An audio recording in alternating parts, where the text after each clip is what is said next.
Good morning, ladies and gentlemen, and welcome to another episode of the Daily Bone Podcast, where we discuss all things crypto markets. That includes the majors like Bitcoin, Ethereum, Solana, meme coins, and of course, NFTs. Today, we're going to talk about the massive surge by Hype and Pump on the back of altcoin season returning. We're going to talk about Tether's new stablecoin and some massive gold buys from last year. And we're going to talk about a crypto hack from, get this, a government employee's son. Interesting stuff in the crypto world today. Thank you all for listening. As always, if you're listening over on X, give us a like, comment, bookmark, retweet, push us out there in the algorithm. If you're listening over on YouTube, drop a comment. We will be going through all of the comments today. And if you're listening over on the stream each and every day, drop us a line. Let us know you're there. We are reading the comments from Zora as well. I'm joined today by Easy and Kix. Surprise appearance by Kix. I think he just comes and goes as he pleases at this point. How you feeling today, Kix? Good. I had to make up a little time with you, boss. So, putting in a little extra work this week. It's been good. Snowy over here. Haven't done creatine in a week. I think my kidneys were inflamed. Either that or I had back pain. I couldn't really figure it out. 50-50. Have you been golfing? A week. No. That's why my back hurts. It's like that twisting. You know why my back hurts? Because I've been all the sex you're having. Shoveling ice off of my driveway. Oh, that's crazy. Since last night, I couldn't even finish the driveway. Like I couldn't. Like these ice blocks are like as big as my torso. I have to use a shovel to break up the ice and like throw it onto the banks. I'll do you one better. No, Kix. You missed my entire rant yesterday about getting bit by a horse. Oh shit! I didn't get bit, Ray. I saw. It went so smooth. It went so smooth. Some guy in my comments, he has like 18 horses. So I was just like, bro, what do I do? Like, help. Like, I don't know what to do. And he gave me some good advice. He's like, yo, just pull it like more forward up so it's not like bothering him. And it worked perfectly. The horses were wicked chill. So I was like, okay. Don't bother the horses, the advice. That's great. Well, it was just like, he's like, you probably just bothered them the wrong way. He's like, they're very temperamental. I was like, okay, let me try it. I tried it and it was fucking sick. They were just cool. I was like, this is the best thing ever. Like, I just gave him a couple extra treats. The horse's ears didn't tuck back, so I was chilling. And I hit a little bit of a dinger-ringer yesterday on a mispriced Polymarket that I think Kix will appreciate. I love that there's just shit in this background. Yeah, he's just got like wires, boxes of electronics. There's like a robot in the background he's been programming. Yo, I'm listening easy. Kix, what do you think that the USD will reach 1.5 million Iranian reals by January 31st? What do you think the odds are on that? Well, yesterday I saw the odds were like 37%, 30 to 50, and now it's like almost 90 something. 96%. Yeah. Get a little dinger on this one.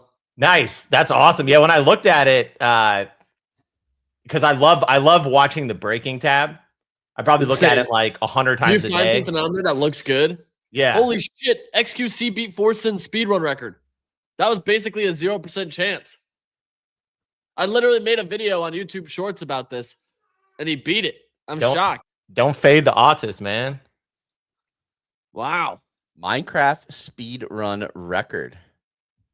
Yeah. Beat it. A lot of volume on the January 31st date. So well, it happened. So it was like the lowest chance. So people started hammering it.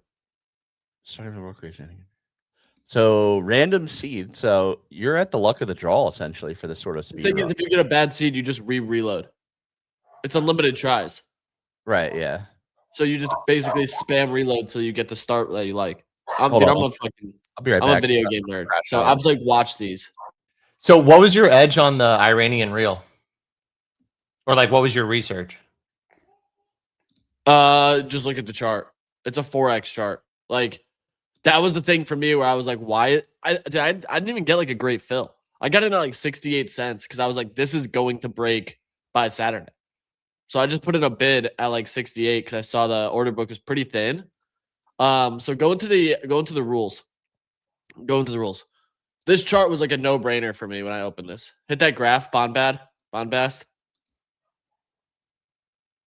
When I saw yesterday, because that's yesterday's price, the 25th, so it hasn't even updated for the 26th yet, at 1.43, I was like, oh, this is going to break 1.5. Like it made a lower high. Like it was just the easiest chart to look at and be like, this is going to go higher, especially because if we don't get a U.S. shutdown, like a gov shutdown, then the dollar should theoretically continue to move higher while Iran has these like civil conflicts. So I was like, yeah, definitely getting a shutdown. Huh? Are we getting a shutdown? Like pretty sure. I don't know, dude. I think we don't. Like I like the no on this. I'm actually on a small no position. Me too, from 20 cents. I trimmed half of it. It went up to 28, but now I'm holding the rest. I'm at 22 cents. Interesting. What's the thought process here? They're talking significantly more than they were last time. Like there's actual conversations happening right now about trying to get something done. Hold up. Yeah. DHS funding? Yes. Yeah, the holdup is DHS funding, which after the shooting this weekend, Democrat senators were like, basically, we won't let it get out of filibuster. And then Trump indicated he's like, I'm only going to sign the entire all 6. Like, I'm not going to sign a breakout. But then Trump talked to Waltz yesterday, and they came to some sort of agreement. And now Minnesota State Police is helping calm the situation down or get like restore order. They're involved in a way that's not controversial. Yeah. And so, yeah, so now like the pressure's coming off a little bit. I mean, but I think there's still pressure on the Democrats to do reforms. My personal play here, I'm not even trying to hold it to resolution. I just think we got like 4 days that they already had a historic 40-day plus shutdown in October. They have to at least show an effort that they're trying to make something happen. And I'm going to sell on that effort. Right. So I'm thinking from like 22, you're going to get to 40. Right. So it'll be like 60 yes, 40 no. Like they're going to be like, we're working on a compromise, some sort of thing like that. And so it's a nice 2x on the other side. And then I also took, if there is a shutdown, 14 plus days, it was underpriced, traded that. But now I have half of both positions. So it's a nice little pseudo hedge that I can kind of swing trade out of both sides. But yeah, I like the no here for like a 2-day swing. And you think so? If the government does shut down, do you think that messes up the real trade easy? Well, it's already done. Out of the real trade. He already cooked it. Okay. I literally just sold it right now. Yeah, that trade's basically done. Yeah, so like, but I'm wondering if the opposite side of that, say the government does shut down. I still would take it because Iran currencies like dropping significantly. Like that chart is just too good. Makes sense. Yeah, every time a new aircraft carrier parks outside of Iran, it dumps. They're gonna be using the U.S. dollar soon. No, I'm kidding. I saw an image of like 6 U.S. carriers just like in the ocean. It's just like such an intimidating graphic, just seeing that like rolling up. Oh, no. Yeah. That's also been. I'll tell you what, the really fun thing about Polymarket that I've been doing a lot more of is myself, and I think a lot of people naturally gravitate to buying things and being like, I'm going to hold this to resolution. Right. Instead of, which is fine on certain markets, but on very long dated markets, it's kind of like just buying a call option that slowly decays on you. I've been having a lot of fun trading like fast moving breaking stuff and then mixing that with like smaller markets that are mispriced. So like, for example, all this stuff happening in Minnesota, there's so many different trades you could make, right? Government shutdown, Insurrection Act.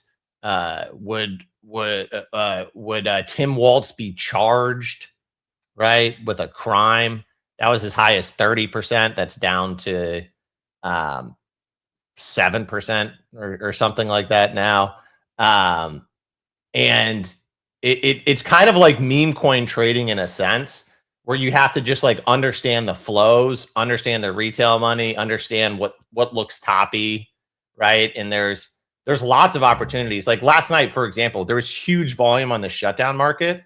I was able to buy $700 worth of the no, right? And it went up to 40. I had a 45% gain that I could have fully exited in like an hour and a half. And I could have bought more than $750. There was enough on the books to buy $10,000 and swing trade it. You're using the Trading View charts here. I have Predict Shark pulled up for anyone listening. You're integrating the Trading View charts, but these aren't on Trading View, right? No, it's just using their, like, they have like it's not open source. It's like you have to apply for the program, but then you basically get Trading View. It's like what all the crypto companies use. You know how they have like Trading View tabs? It's the same thing. So you can throw indicators on it. You can look at the hourly, the 4 hour, the 1 day, the 1 week. So that's been a nice way to trade these. Yeah, that's been useful. I mean, it doesn't. These things aren't, you know, like an equity in a lot of senses, but in some senses they are. Another cool one, you can click on any market, any of these markets. I've been liking to use the directional 24-hour, 4-hour, and 1 hour directional flow. So what that tells you is that tells you what side the market buys are on. And that's very useful when you're looking at how you want to enter a position, right? So like right here, we see like 68% is on the yes, right? So if you wanted to buy the no, you'd be like, oh man, I can probably pretty safely just put a bid, save on the spread, right? And get filled on the bid side, right? Or if you see that the flow is strong on the yes and the yes price is moving, you could even be like, hey, I'm going to place a bid like 4 cents back, right? And like let this train keep rolling and get a really cheap fill. Whereas conversely, if you wanted to buy the yes and you see the flows like 80% on the yes, you may want to just market buy some shares, right? Because if you sit on the bid side, you may just miss out. And generally, not always, it's very market dependent, but like generally smart money's placing bids, right? Dumb money is market buying, right? So it's sort of a retail dumb money flow indicator as well. You know, so you can, yeah. And I love the live feed. I just do no sports, no crypto, and yeah, and just keep an eye on that. That's nice just to see like interesting markets that you may not ever find normally. The one thing I've really learned, I actually had a really nice cook on a market. It's already resolved, so you won't be able to find it. But it was will Louis Mangione smile at his next court appearance, right? And I looked up his next court appearance, and it was in federal court. The image of him smiling was from state court, where they allow photography. They don't allow photography in federal court. So I bought a bunch of the no of him not smiling. And then it was federal court, so there's no pictures taken, only sketches, which didn't count. Moral of the story is there's a ton of markets on Polymarket that have some volume, that have some decent liquidity on the books. But they result is yes. That's an old one. That was his first one. So that was for the state court. Okay. Yeah. Are you sure? I'm positive. 14 days ago, people were trading this. That certainly looks like his federal one. I think it basically resolved. I mean, you could have traded out of it at yes 0.2%, and then it looks like it got disputed a number of times and resolved to yes. Yeah, no. So I'm aware of this market. So what happened in this market is someone proposed yes, disputed it. Someone disputed it. That was a whale, and said there was no picture, and then a picture came out of him smiling.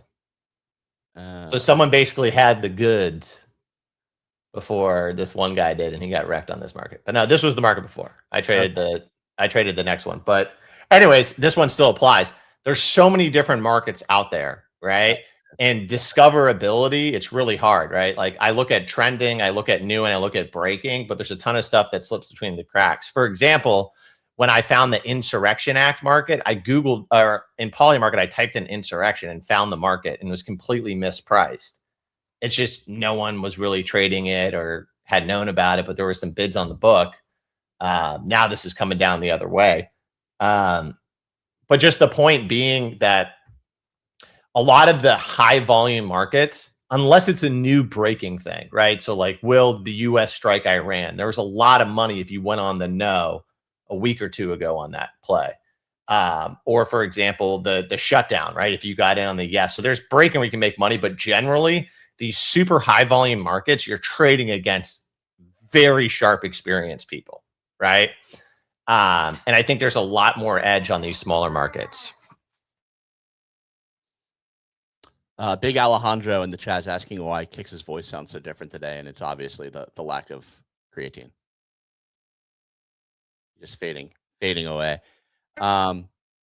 Yeah, I've noticed that there definitely are more inefficiencies on the breaking and low volume markets. I think there is room to capitalize on things like that if you're like really tapped in, paying attention, and see them come across the board. Does my voice sound that feminine now that I'm not doing creatine? I've also been smoking less weed. I stopped smoking joints for like 2 weeks. So that could be helpful. Also, I did get a completely new computer desk setup.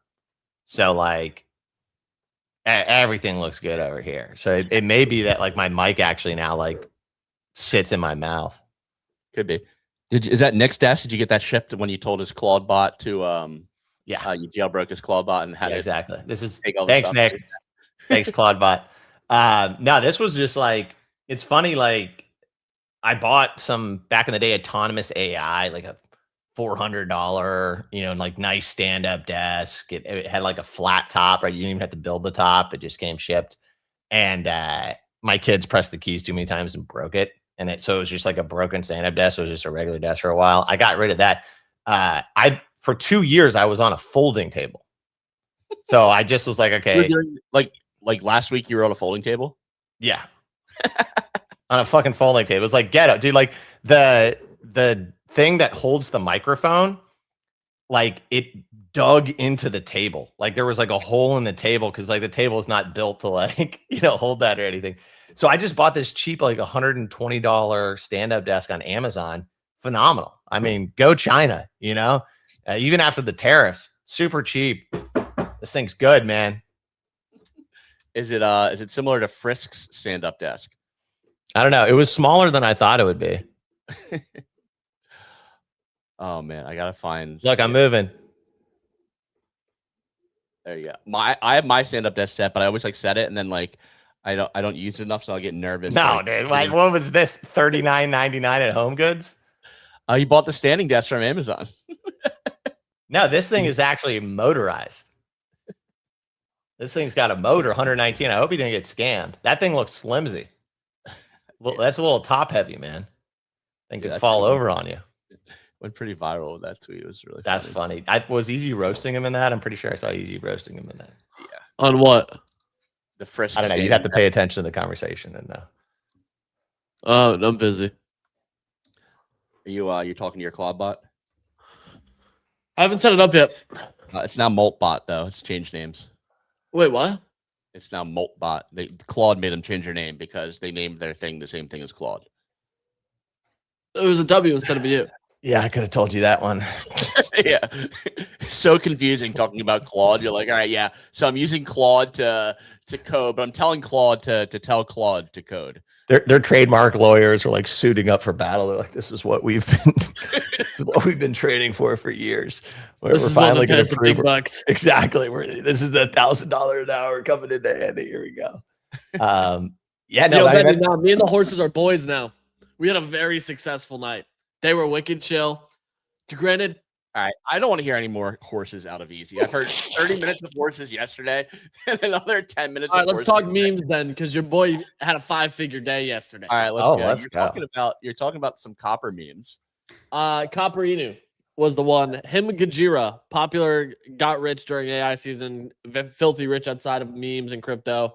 Kobe had posted kind of like a joke almost about Copper Inu.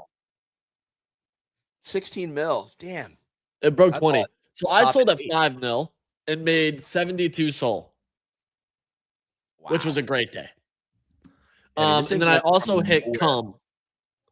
I hit cum. That was the other mineral play. What does that stand for? Coming tonight. Mineral. Coming tonight. What mineral is that? Is it like jizz? No, it looks like that. It's coming tonight, like a mineral name. Like that's why it's funny. Because while minerals were ripping yesterday, somebody launched Coming Tonight, which is a real mineral, and that's a gigacent too. So yeah, I mean, I had a really, really good day yesterday. My average fill on this was 500K, and I got out at 1.4. So awesome, I sold both a little early, but I started this wallet with 10 SOL. January. Let me check the date. January 3rd, and I wanted to just get back into the swing of things without getting like completely torched. And it's been a very profitable month. That's like awesome. Very profitable, which is really good. Look at this footnote from Wikipedia here. You made your way to the Coming Tonight mineral page. This article is about the inosilicate mineral for the Martha Wainwright song. See, Coming Tonight. Like who would have confused these two? No, here's the other thing. Imagine the 24-year-old kid, like Solana meme coin deployer, hasn't had a hit, right? Like just been grinding and stuff like that. Sees the mineral play, gets a flashback in his brain to like geology class in high school, and he's like, "Oh fuck! Remember when we all laughed about Coming Tonight? I'm gonna make a fucking coin about that." Fucking, I mean, got 759 SOL in fees. That's awesome, dude. I mean, like that's fun. This to me is what meme coins always were. Yeah, right? That's why when I saw this, I was like, "Oh, this goes higher." Yeah, like if you remember Solana early days when Ohm forks were popping off, there was a few that like really ran. There was Sin, which is like RUN because it was ticker IN, and then there was a Cum as well. Like that was the time that somebody airdropped Cum to every wallet on Solana, which was like wicked funny. And then what happened is like it basically died and then giga pumped for some reason. So all of a sudden this like dusting of wallets, you now had like a couple $100. So I was like, oh, they're just gonna run ticker Cum back up. Like, but what happened was I think this would have gone like much higher if Copper Inu did not launch. And what happened with Copper Inu was if you check the socials on it, you see it's a Kobe tweet where Kobe was like basically shit posting. Kobe had tweeted, I forget the exact things. He's like something about mineral bros, yada, yada, yada, yada. Oh, found it. The cool thing about trading metals is you don't need to worry that Copper Inu is going to steal all the mind share from copper while you're asleep. They're not making new commodities on Pump.fun every few seconds. All right, tell me Kobe isn't part of this cabal. That's a setup tweet. Funnier, that's a setup tweet. Gajira buys 10K of it. When I saw Gajira buy 10K, I was like, he's going to He's like this coin, like pull him up. Does he have that like weird 1700 Renaissance profile pic? I know exactly who you're talking about. So what happened was I saw him blast 10K into it, and I was like, that's what made me buy. I was like, oh, he's gonna tweet about this and it's gonna move, or I just get absolutely smoked. So I put 15 SOL into it, and then it just fucking exploded when he tweeted challenge accepted, and you had like a crazy run up to 5. Then some FUD hit. People were like, oh, is he selling on alt wallets? Here's some alt wallets. Like the usual meme coin bullshit FUD stuff, right? And it tailed all the way back down to like 2.5 mil. And then he just came out and was like, those aren't my wallets. And he's been like subtly tweeting about this over and over. And if you remember him from the AI days, he was on some like pretty big plays pushing some stuff, which that's why it's ran so hard. I personally am not interested in buying it here, like at all. Don't really care.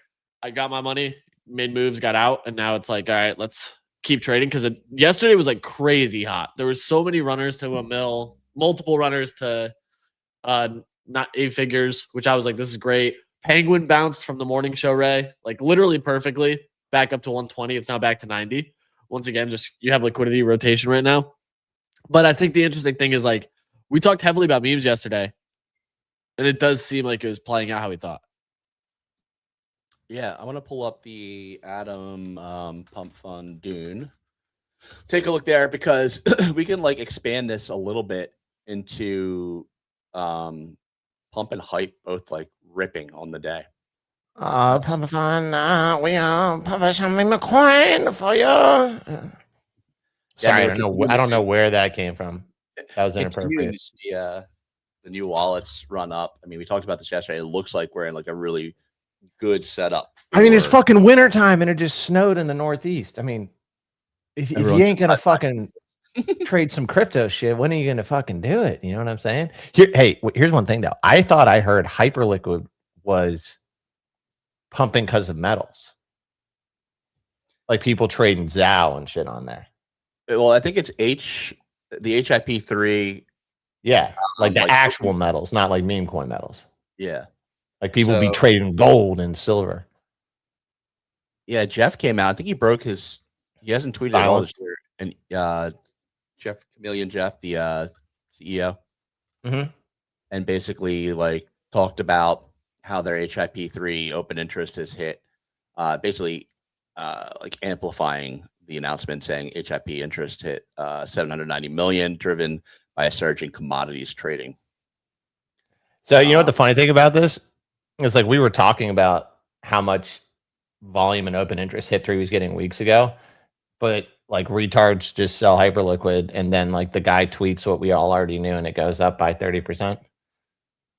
I mean, that's how it works. I'll tell you what, I feel happier today than I did 3 or 4 days ago. Nothing will make you feel more shitty when you're trying not to look at your crypto bags and you're on Polymarket and you see breaking Hyperliquid's chance of dipping below $20 in January is at 63%. I'm like, oh fuck, awesome, cool. Like that's great news because I bought at $28.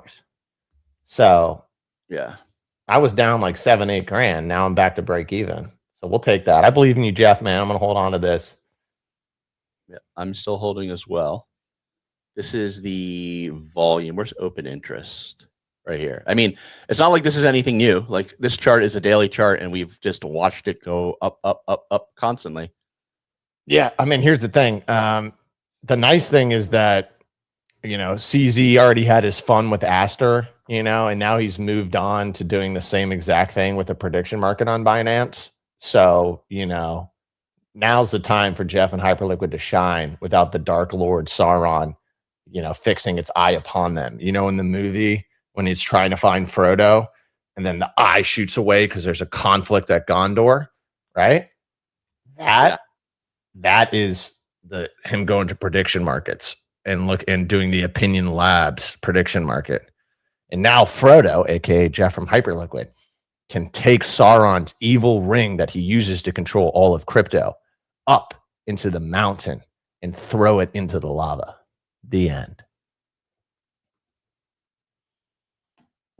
I'm trying to find a good GIF of the eye right now turning, but I can't find one of the eye actually turning. So I'm very distracted right now. It's the best I got. I'll show you a one-eyed monster. So what you're saying is, I didn't really pay attention, is we should be using CZ's prediction market.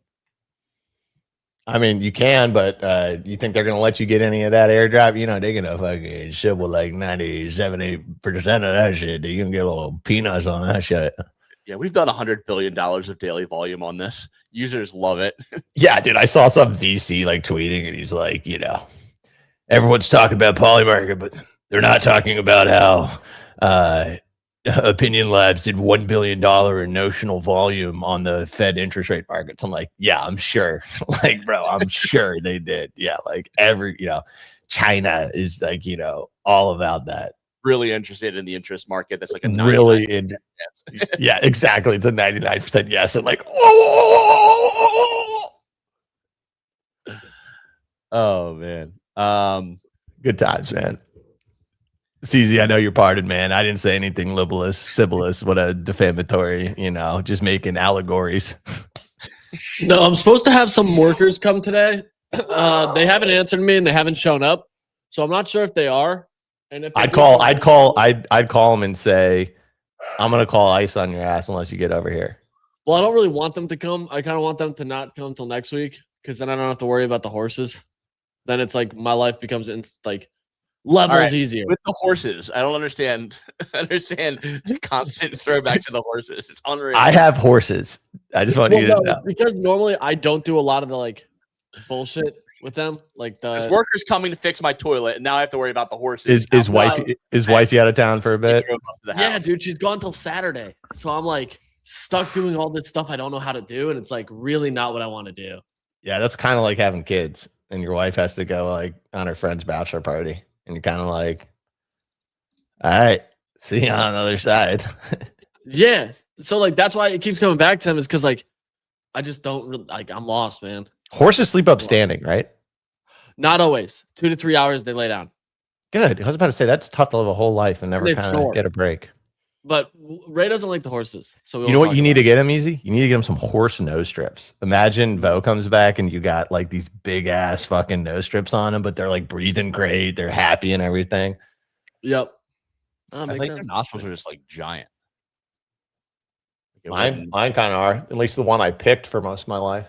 This guy over here, that's a big one. This one, that's football right there. Did you see this wild hack story? The John Daghita hack? Who the hell's John Daghita, dude? Sounds like a mafia guy. He's the son of Dean Daghita, who is the Never CEO trusted Daghita. the CEO of a company that is currently with an active IT government contract to assist the U.S. in managing and disposing of seized and I grew up in Northern Virginia. This all fucking checks out, dude. John Hopkins University, Haymarket, Virginia, runs a government contracting service, probably has a $1.5 million house. All checks out. Yeah. Government contract. And his son, John, stole $40 million from government seizure addresses. Found some addresses, some seed phrases, I'm guessing, in dad's drawer. Casually removed $40 million worth.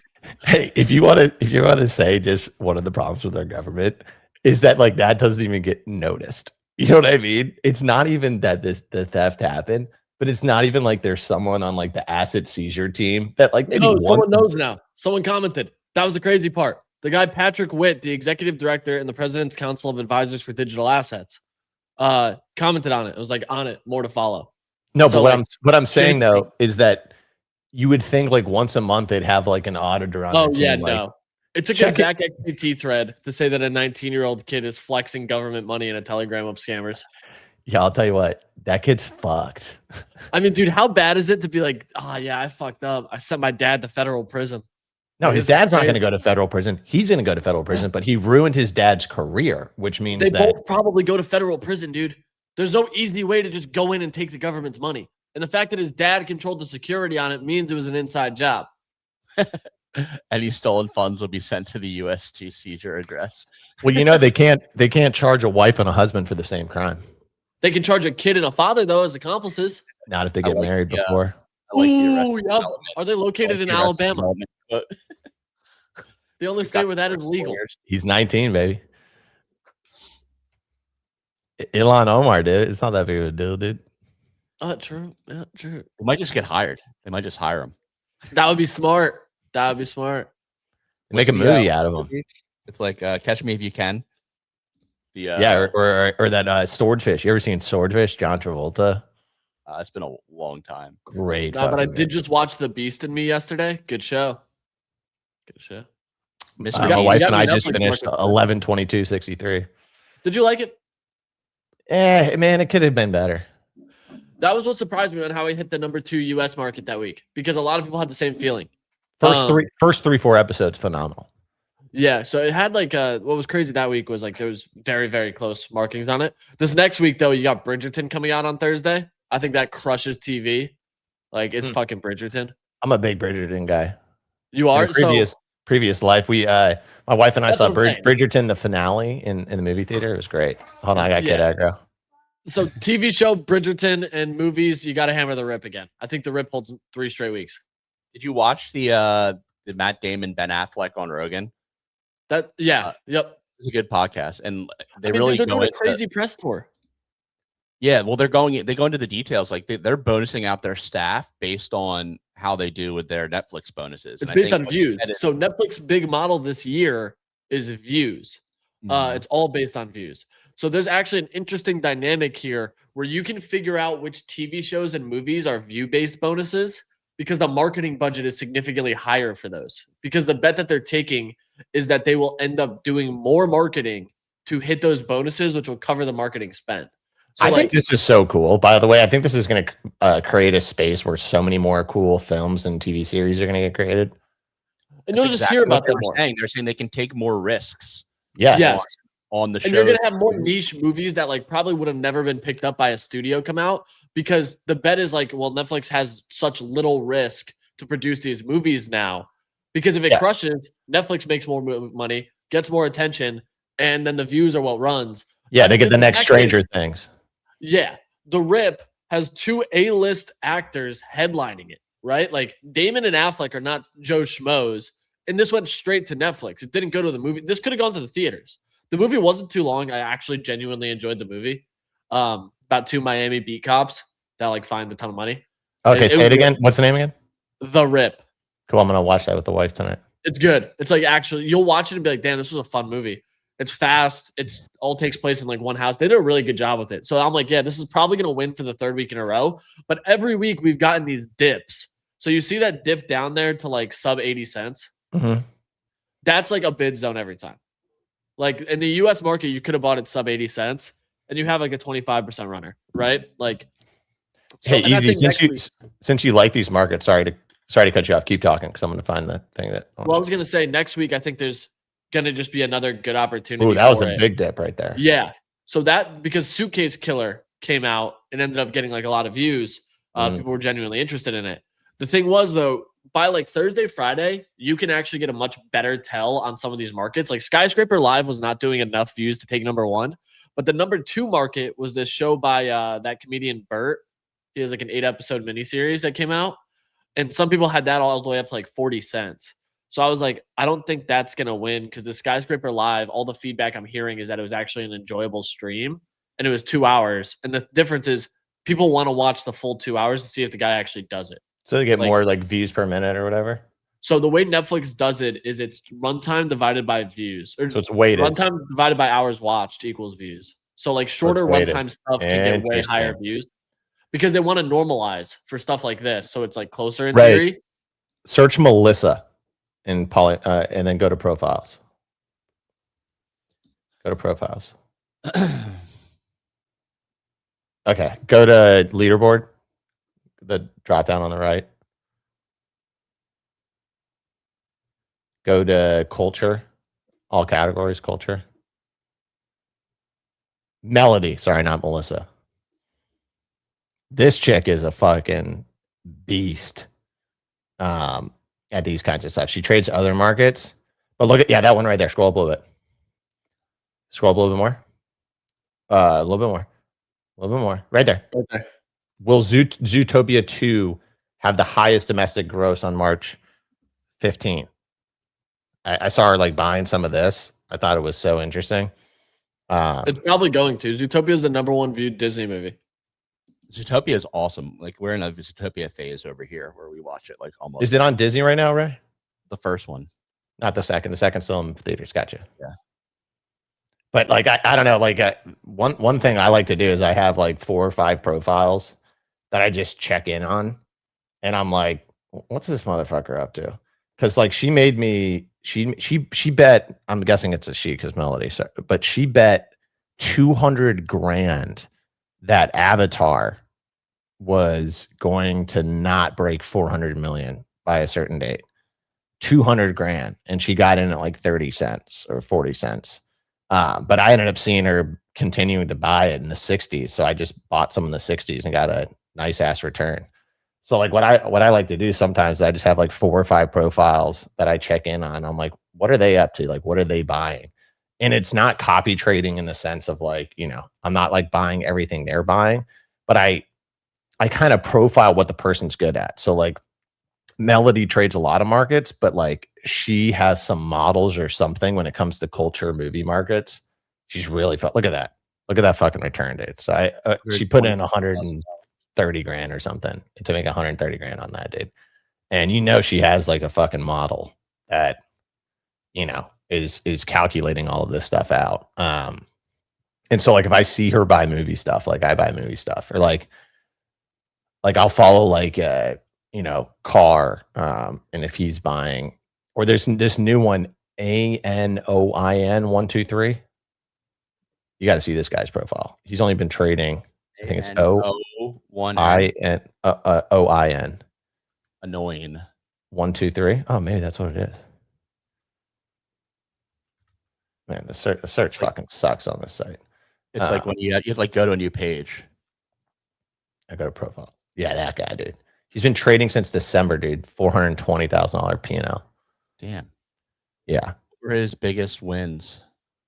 He. What did I tell you? I told you 2 weeks ago you could have made fucking bank shorting U.S. strikes on Iran, and he fucking printed off of it. Yeah, like I saw him accumulating a large position of the no on the U.S. government shutdown, so that gave me more conviction in being on that side. I wonder how many of these people are just like people like tangent to like the U.S. government. I don't think so. I think this is just like a smart person that, dude, there was so much money on the Iran markets 2 weeks ago when like people were saying like there's bombers in the air. And then like someone tweeted there was an explosion in Tehran. Like there was a market like to bet on the exact day that the strike happened, right? Mm-hmm. The exact day market went to 50% bro. And that was at like 7 p.m. Eastern. So even if they're gonna strike, dude, if they just striked 5 hours later, you're hitting. Or if you don't strike, you're hitting with the 2x, right? And it wasn't a 2x where you could put $100 in. It's like a 2x you could have sized 50 grand into. That in 24 hours or less than 24 hours, in 6 hours, you fucking hit on. Yeah. So the nothing. I was so hubris early January, and I was like, maybe this is the year that something happens. And sure enough, it's still a year where nothing ever happens. Like the Greenland trade, right? Like you could have taken the no on Greenland at 22 cents that we were going to acquire all of it. Now it's down to 12. But I mean, you could also have swing traded that up. But I think this whole thing where like people have said like, oh, like Polymarket P&Ls are a joke, you know, like you can't make that much money on it. I mean, look, this is the guy that's been trading for 30 days and he's up $500,000. Like, there's a shit ton of volume on these markets, especially when it's trending. Big time, Big A said Coinbase added prediction markets into the app. Won my first trade yesterday, plus 84%. Let's go. What trade was it? That's awesome. Nice win. Yeah, I've had a brutal, a hell of a learning lesson. So this is the first month where like I've been glued to the computer trading prediction markets like the entire day. And I took the portfolio at the peak. I was up 6 grand, did some fucking retarded shit with the Iran markets, ran it back down to 1 grand profit. And now I've ran it back up to 4 grand profit. And so February basically, and this sounds kind of obvious, but I just need to do more of the good stuff and less of the stupid shit. I mean, that's good advice for anybody listening. Don't do any of the dumb stuff. Don't take the losing bets. Take the winning bets. And use AI as a tool to get informed on markets, but look for the gaps in AI logic. And you won't torpedo 3 grand like me. I fucking torpedoed 3 grand on this. I had it researched for hours, and him and I were both convinced. ChatGPT and I were fucking convinced on this. And then the market starts going against me, and I asked Google, and Google's like, "Oh yeah, there's no chance this is hitting." And I go back to ChatGPT. I'm like, "You fucking idiot! How the fuck did you not think about this?" And it's like, "You're right. I'm sorry. It's not going to happen again." I'm like, "I'm never using you again. I'm canceling my subscription." He's like, "I'm so sorry. Like, I don't know how to make it up to you, but I promise next time we'll like do things right." I was gonna say, so like then the workflow has to be like you go back and forth with one model, and then you ask another model to poke holes in the the thesis. And the other big thing is I think Google's better at understanding current events or short-term context, you know? Like ChatGPT, if it got updated in August, it's really ignorant on stuff post-August, unless you fill in the holes, right? But it also depends, because like I asked Google, it told me like this ain't happening. Then I asked Google again, And it was like, yeah, I think it's going to happen. And then I was like, you just said in another chat, it's not going to happen. And then it's like, oh yeah, actually based on the information, you're right. It's not going to happen. The whole market was whether the US annual treasury report is going to come out on time. Right. I remember So this. yeah, like 6 out of the last 8 years, it's come out on time. The only time it hasn't come out on time was like 2021 COVID and 2018 shutdown, because the shutdown was like December through January. So it fucked up a lot of the reporting, right? And I asked and it's like, yeah, the reporting, everything's good, everything's on time. No, fucking wasn't on time, dude. Like there's 3 key underlying reports every single year, even in the other years that they missed. Those reports were released in November. Guess when they were released this year? January fucking 15th. 2 months later. So I'm like, what's the probability they can, with a 2-month delay, thread the needle on this? And Google is essentially like Jesus coming down by February 15th is more likely than this report coming out on time. So then you're in the fucking hole. And I got kids screaming and my wife's mad at me. And I'm like, how the fuck am I going to get out of this hole? So I just have to fucking start slamming the book, just booking a $2.5 grand loss just right there. Else it was going to be like a $6 grand loss. Oh, and then you wake up the next day and you're like, okay, how am I going to fucking make it up back? Okay, Luigi Mangione, let's go, buddy. Don't smile. Let's get it all back in one trade. You got PRX saying Grok told me I was getting easily 6-figure airdrop from Mask and C. Then I asked again, and it says it doesn't know. See, they're all good and dumb in other contexts. Like Grok is great if you need like some social media footprint on your analysis, right? Google's great if you need like current news, just like repository of like a lot of information. And then like I'd say ChatGPT is kind of better at just like overall analysis and stuff like that. But long story short, just fucking, trust these things, as far as you should, which is not that far. Prediction markets are mental illness. They kind of are, but also the amount of information that I know about things that I didn't over the last 30 days is fucking insane. Like you have to learn so much to trade prediction markets. But I have fun. I have fun with it. Complexity for your research? No, never. I've heard of it. I hear people swear by it for research. Maybe that would be something to check out for some of these markets. Well, I also was a dumbass and I wasn't doing deep research on any of these things, right? So like if you queue up deep research on ChatGPT, it's going to really go through the ringer, right? Instead, I'm just like hitting this thing with prompts. Also, you got to understand these things, like they feed off of your confidence, right? And you'll just get into like an overconfidence loop. And I think these things are conditioned to like agree with you rather than disagree. So if there's any ambiguity, they're kind of going to lean with your bias. So yeah, good lessons learned in January. I'm excited to have a cleaner P&L in February. I think I tend to agree with that. I think like they are very agreeable by nature and they will tend to treat you as like God, especially with coding. When you ask it to do something and there's better ways to do it. Yeah. I just wish that more often it would suggest better ways to do it as opposed to kind of going with my initial implementation. Yes. I don't want to call AI a moron. I want AI to call me a moron.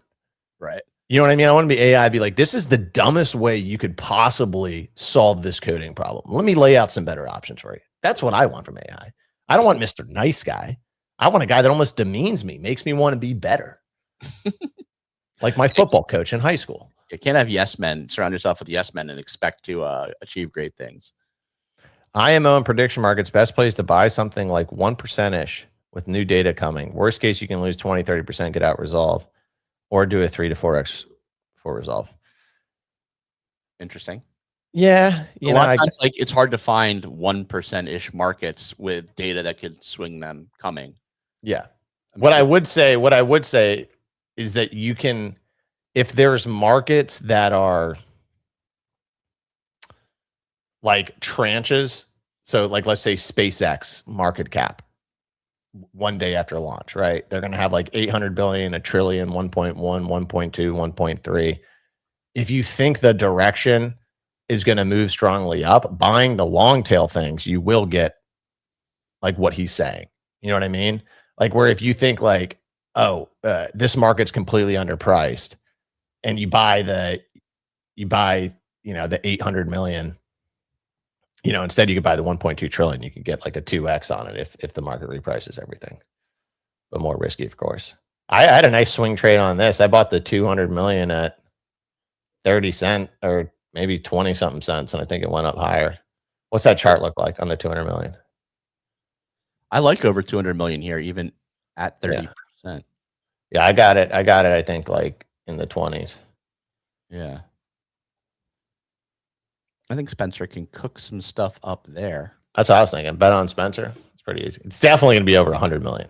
That's pretty close to free money at 69%. Is like, there's no way Spencer allows this thing to be under $100 million.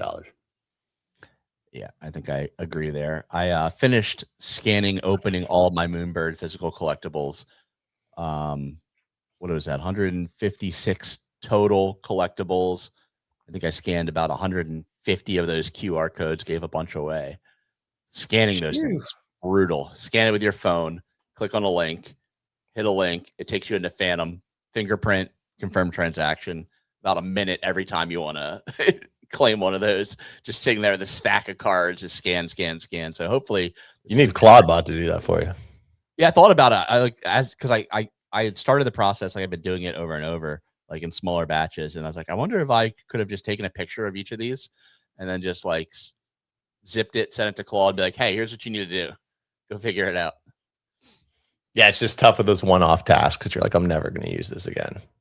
Yeah. I thought about an interesting experiment.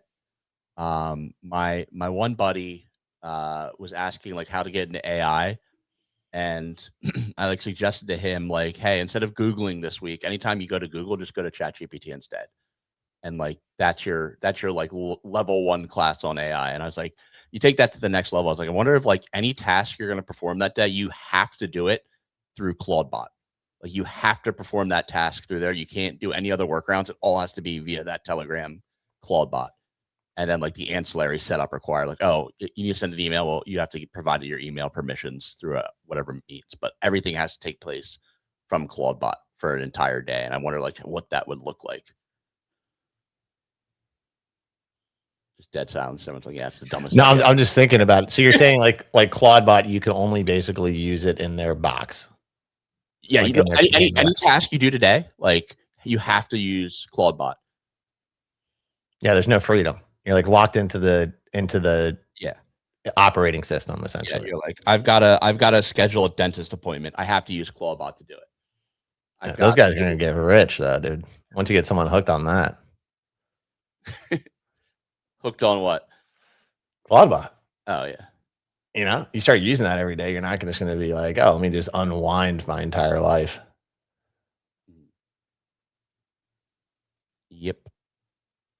But I mean, it's open source. Like it's running locally, open source. It's not like it's hitting their server. It's using. Oh, so they're not. How are they making money? They're not, or like I don't know. I'm not paying for Clawdbot. I mean, it's using OpenAI and Claude APIs for me. So then why is everyone like, oh, these guys are taking all your data? They're not. I think people don't understand what exactly is happening. People are dumb, on average. Yeah. But I mean, them taking it versus OpenAI taking it versus anybody else taking it. Yeah. Yeah. Like, I mean, there's different levels of security. You can, some people like the biggest issue is some people like created like an Amazon EC2 instance and had it open to public internet with no authentication. So anybody can just tap in SSH into your system with all your information in it. Like, and they discovered there's like 950 such systems with that port open that are running Clawdbot. Oh, and then like the next level is like, okay, well now people have given it access to like email. It is semi-locked down, but like prompt injection can get you, okay, anybody can go through all your emails. Like, yeah. So probably where the real easy money is like someone needs to create like a deployable VPS that like is automatically locked down so that like normies can just launch stuff in it and they're not fucking their lives. Yeah, I think that's where the money is. It's like a consumer facing, your grandma can use it AI app on your phone. Yeah. And it's like, yeah, here's what you do.